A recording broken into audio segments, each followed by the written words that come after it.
Hello guys, so today I want to do a video. So Marvel Phase 2 is technically done, even though Ant-Man is technically part of Phase 2.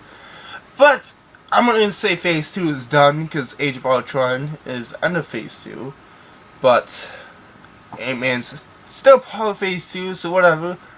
I'm just going to say Phase 2 is going to end this summer. And you know what? I was just like, you know what? I'm just going to do a top 5 superhero movies I like. And I'm not going to say the best ever made because there's a couple Superman movies I don't own. I'm not going to say which ones. I have seen them, but I don't own them. Sadly, I haven't seen them in probably 11 years now. I'm 16. I haven't seen them since I was 5. The Christopher Reeve Superman. I've never seen them, and I'm just excluding them from the list altogether until I get to watch them again. I feel like I forgot most of the movie, what it was about. I feel like it was about kryptonite, right? I'm not sure, but you know what? It's been 11 years, so I'm just gonna exclude it from this list. Sorry for anyone who likes those. I like those too. They're like my favorite when I was like 7. Cause I remember what the film was about when I was 7, but now I'm 16. It was 11 years ago since the last time I saw it, so unfortunately I'm just gonna exclude them from the list altogether. So these are not the best top 5 superhero movies ever. These are just top 5 superhero movies in my opinion. And let's just get right into it, shall we? Alright, so number 5 is Captain America, the Winter Soldier. Now, it's hard to say why I like this. Maybe it's just because the agents of S.H.I.E.L.D. turns on Captain America and everyone else. Or maybe it's just that Winter Soldier is such a badass as a villain. He doesn't really talk too much in the movie, you know? I don't know. I think it's number 5. Maybe it also has something to do with the casting. So I really like Chris Evans. I like Scarlett Johansson and Samuel L. Jackson. I just want to say that too. Number 5 for me. God damn it! I have this. I have the. I forget what it's called. Limited edition. Comes with a comic book. X-Men Days of Future Past. Why it's number 4 is because it's so watchable. This came out last May. I watched it 3 times the past year. When it came out. It came out during, Christmas time, whatever. It's so watchable. It makes up for X-Men 3. And I guess Xmen Origins. I haven't really seen Xmen Origins, but X-Men 3, I absolutely hated. I hated how they killed Cyclops in the beginning of the movie. Oh, spoiler alert, but, whatever. And I just hated how, what's her name? Damn it. Whatever. God damn, I don't know her name. I haven't seen the original movies in so long. Number 3 is gonna be Iron Man. Now, why do I say Iron Man? It's because it's never been done. Robert Downey Jr. just came out. He surprised everyone. I feel like, that was my dad do that. But he just all of a sudden surprised everyone by he was, his habits and everything, and he just made a great movie. I just wanted to say that. That's why this is number 3. It's a great movie. It's also open on Phase 1. Technically, it is. Yeah, it's a great movie. It's like the best Iron Man movie, too. Iron Man 2, don't see it, even though Whiplash is in it.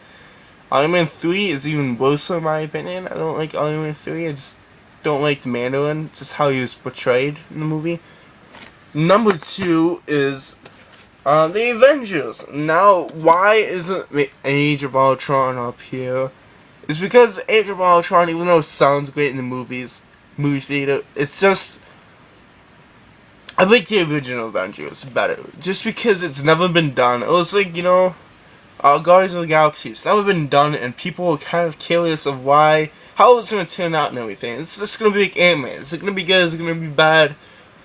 And we all knew from this. Don't lie. I was kind of like wondering, is it going to be good? Is it going to be bad? Is it just going to be like too much characters for one? I just felt like they're going to leave Thor out. I felt like they're going to leave Hawk out. I didn't know who Hawkeye was until I saw the movie. Yeah. I thought they were going to focus on Iron Man and Chris Evans, which is Captain America, by the way. I feel like there was only 2 people, maybe Samuel L. Jackson, which is, who plays us?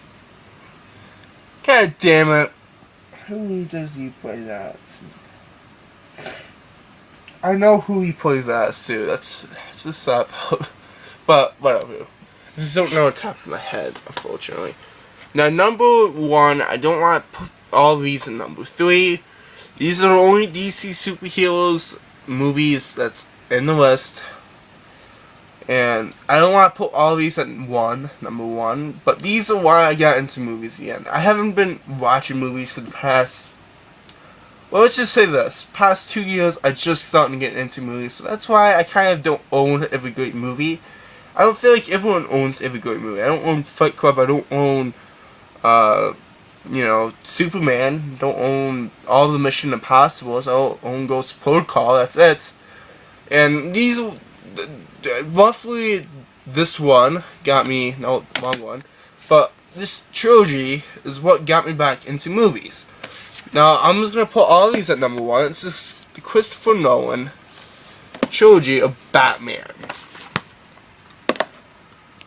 Now, this one right here was actually the first Batman movie I seen in theaters. I didn't go to see the Dark Knight in theaters. I did watch it before I go watch this. And I didn't see this before I watched that, so I was kind of mixed up and everything. But, since I watched all of these now, and it makes a little more sense. Number 1, I just want to say Heath Ledger was a phenomenal actor. Liam Neeson, or Neeson, whatever you want to pronounce his name, I call him Neeson, was a great actor in Felice Gavaru, hope I pronounced his name right, and Tom Hardy, holy shit, these guys, everyone, these are not bad villains. Everyone that, I feel like the Batman Begins has probably the worst villain in the Batman trilogy out of the 3. And like, Liam Neeson is like one of my favorite actors, and I'm not even hating on the film. I just think you should watch these movies before you die. They're that great.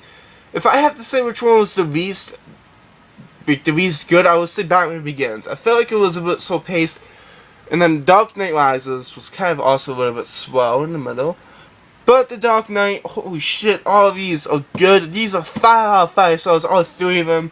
So, holy shit, make more of these, even though they're done the trilogy. But I hope Batman vs. Superman is just as good, and supposedly now, Ben Affleck is going to be playing in the Suicide Squad from what I've been seeing. I was kind of wondering, since, I don't really know the Suicide Squad too much, but I do know the animation show, whatever it was called. I'll show you which one I'm talking about if I have time. Actually, I don't know what it is, but you guys probably know what I'm talking about. It came out like a year ago. And Batman does not play a big role in the Suicide Squad, in my opinion. He's not the main villain. Even though, whatever. But these movies, go check out all of these movies. Go check out all of these movies. If you're gonna check out any Marvel movies, look up Phase 1. Watch them in order. Even though if there's some bad ones, go watch them in order.